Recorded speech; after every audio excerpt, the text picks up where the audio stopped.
بسم الله الرحمن الرحيم. وإذ أخذ الله ميثاق النبيين لما آتيتكم من كتاب وحكمة ثم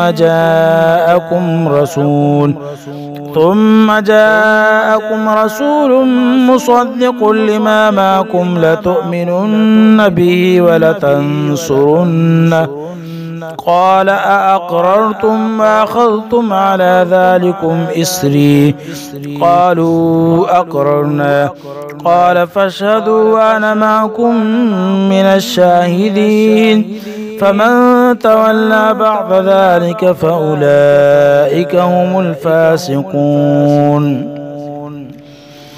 أفغير دين الله يبغون وله أسلم من في السماوات والأرض طوعا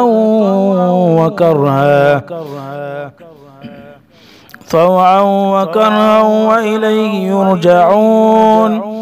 قل آمنا بالله وما أنزل علينا وما أنزل على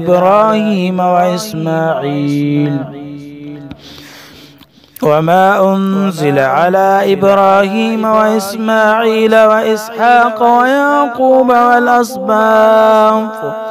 والأسباط وما أوتي موسى وعيسى والنبيون من ربهم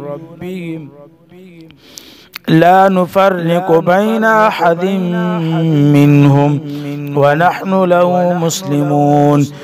ومن يبتغ غير الإسلام دينا فلن يقبل منه وهو في الآخرة من الخاسرين.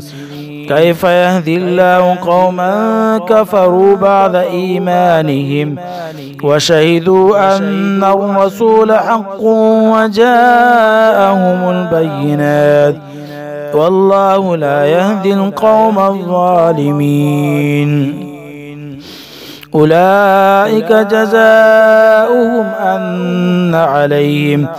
أن عليهم لعنة الله والملائكة والناس أجمعين خالدين فيها لا يخفف عنهم العذاب ولا هم ينظرون إلا الذين تابوا من بعد ذلك وأصلحوا فإن الله غفور رحيم. إن الذين كفروا بعد إيمانهم ثم ازدادوا كفرا لن تقبل توبتهم وأولئك هم الضالون. إن الذين كفروا وماتوا وهم كفار فلن